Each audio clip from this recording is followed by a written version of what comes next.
Economy बनाने का लक्ष्य रखा है।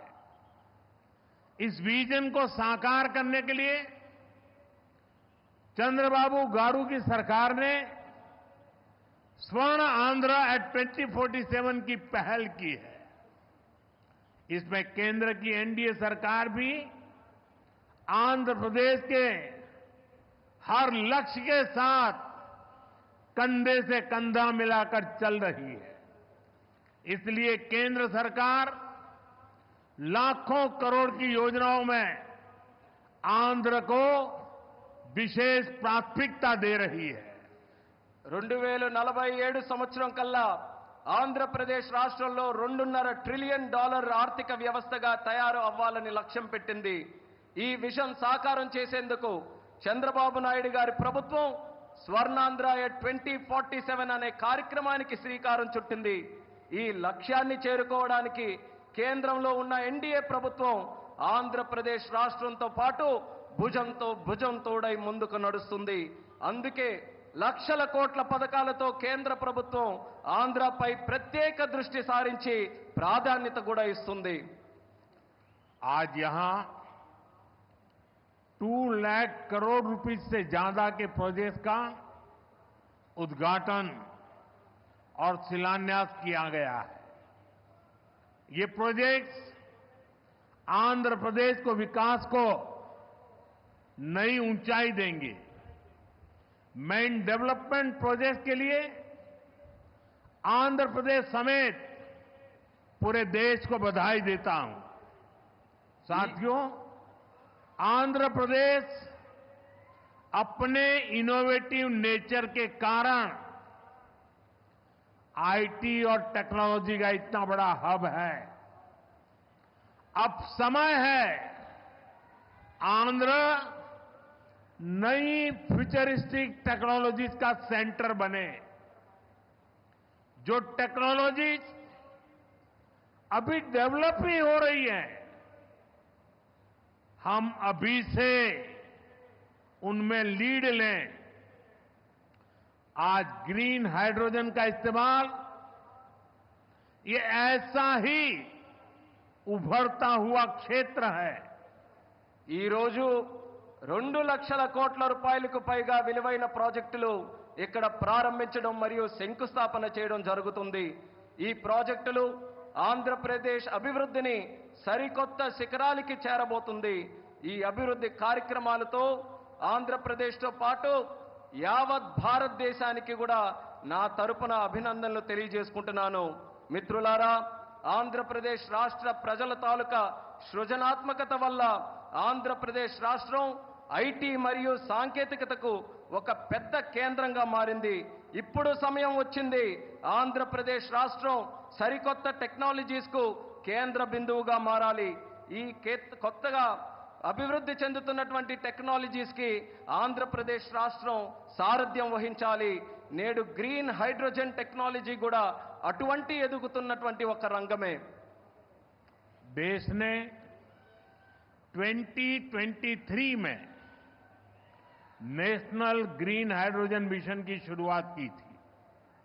हमारा लक्ष्य है 2030 तक 5 million metric tons green hydrogen का प्रोडक्शन। इसके लिए शुरुआती चरण में 2 ग्रीन हाइड्रोजन हब स्थापित होंगे, जिनमें से एक हमारा विशाखापट्टनम है। దేశంలో 2023లో నేషనల్ గ్రీన్ హైడ్రోజన్ మిషన్ను మనం ప్రారంభించడం జరిగింది. మా లక్ష్యం 2030 నాటికి 5 మిలియన్ మెట్రిక్ టన్నుల గ్రీన్ హైడ్రోజన్ని మన దేశంలో ఉత్పత్తి చేయాలి. దీనికోసం ప్రారంభ దశలోనే 2 గ్రీన్ హైడ్రోజన్ ల్యాబ్ని మనం ఏర్పాటు చేయబోతున్నాం. అందులో ఒకటి మన విశాఖపట్నం నగరం అని తెలియజేస్తున్నాను. भविष्य में विशाखापट्टनम दुनिया के उन गिने चुने शहरों में होगा जहां इतने बड़े स्केल पर ग्रीन हाइड्रोजन प्रोडक्शन की फैसिलिटी होगी। इस ग्रीन हाइड्रोजन हब से अनेक जॉब अपॉर्चुनिटीज तैयार होगी। साथ ही आंध्र प्रदेश में मैन्युफैक्चरिंग इकोसिस्टम भी डेवलप होगा। साथियों, आज मुझे नक्कापल्ली में बल्क ड्रग पार्क प्रोजेक्ट का शिलान्यास करने का अवसर भी मिला है। आंध्र प्रदेश देश के उन 3 राज्यों में से एक है जहां इस तरह के पार्क की स्थापना की जा रही है। इस पार्क में मैन्युफैक्चरिंग और रिसर्च के लिए बेहतरीन इंफ्रास्ट्रक्चर तैयार किया जाएगा। इससे इन्वेस्टर्स का उत्साह बढ़ेगा और यहां की फार्मा कंपनियों को फायदा होगा। భవిష్యత్తులో పెద్ద ఎత్తున గ్రీన్ హైడ్రోజన్ ఉత్పత్తి చేసే నగరాలలో ఒకటిగా మన విశాఖపట్నం ఉండబోతుంది. ఈ గ్రీన్ హైడ్రోజన్ హబ్ ద్వారా అనేక ఉద్యోగ అవకాశాలు సృష్టించబడతాయి. దీంతో ఆంధ్రప్రదేశ్లో మ్యానుఫ్యాక్చరింగ్ వ్యవస్థ కూడా అభివృద్ధి చెందబోతుంది. మిత్రులారా, ఈ రోజు అనకాపల్లి పార్లమెంటులో ఉండే నక్కపల్లిలో బల్క్ డ్రగ్ పార్క్ కు కూడా శంకుస్థాపన చేసే అవకాశం నాకు కలిగింది. దేశంలో 3 రాష్ట్రాలలో ఈ తరహాలో పార్కులు ఏర్పాటు చేయబడుతున్నాయి. అందులో ఆంధ్రప్రదేశ్ ఉండడం నాకు చాలా ఆనందంగా ఉంది. ఈ పార్కులో మ్యానుఫ్యాక్చరింగ్ మరియు పరిశోధన కోసం అద్భుతమైన మౌలిక సదుపాయాలు ఏర్పాటు చేయడం జరుగుతుంది. దీనివల్ల పెట్టుబడిదారుల్లో ఆసక్తి పెరుగుతుంది మరియు ఫార్మాసిటీ కంపెనీలకి కూడా చాలా ఉపయోగపడుతుందని తెలియజేస్తున్నాను. साथियों, हमारी सरकार अर्बनाइजेशन को एक अपॉर्चुनिटी के रूप में देखती है और हम आंध्र को न्यू एज अर्बनाइजेशन का एक उदाहरण बनाना चाहते हैं। इसी विजन को साकार करने के लिए आज कृष्णापट्टनम इंडस्ट्रियल एरिया यानी क्रीज सिटी का फाउंडेशन स्टोन रखा गया है। ये smart city Chennai Bengaluru industrial corridor का हिस्सा बनेगी। इससे आंध्र में थाउजेंड्स ऑफ करोड़ का इन्वेस्टमेंट आएगा और लाखों इंडस्ट्रियल जॉब तैयार होगी। మిత్రులారా, మా ప్రభుత్వం పట్టణీకరణకు ఒక అవకాశంగా చూస్తుంది. అలానే మన ఆంధ్రప్రదేశ్ రాష్ట్రం నవయుగ పట్టణీకరణకు ఉదాహరణగా ఉండబోతుంది. ఈ విజన్ సాకారం చేసేందుకు నేడు కృష్ణపట్నం ఇండస్ట్రియల్ ఏరియా అంటే క్రిస్ సిటీ శంకుస్థాపన కూడా చేయడం జరుగుతుంది. చెన్నై బెంగళూరు ఇండస్ట్రియల్ కారిడోర్లో ఈ స్మార్ట్ సిటీ ఒక భాగం అవ్వబోతుంది. ఆంధ్రప్రదేశ్లో దీని వల్ల వేల కోట్ల రూపాయల పెట్టుబడులతో పాటు పారిశ్రామిక ఉద్యోగ అవకాశాలు కూడా పెరుగుతున్నాయని తెలియజేస్తున్నాను. साथियों, आंध्र प्रदेश को पहले से श्री सिटी के रूप में मैन्युफैक्चरिंग हब का फायदा मिल रहा है।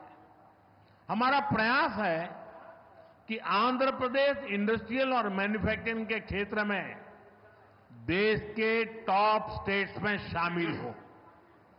मैन्युफैक्चरिंग को बढ़ावा देने के लिए हमारी सरकार पीएलआई जैसी स्कीम्स चला रही है।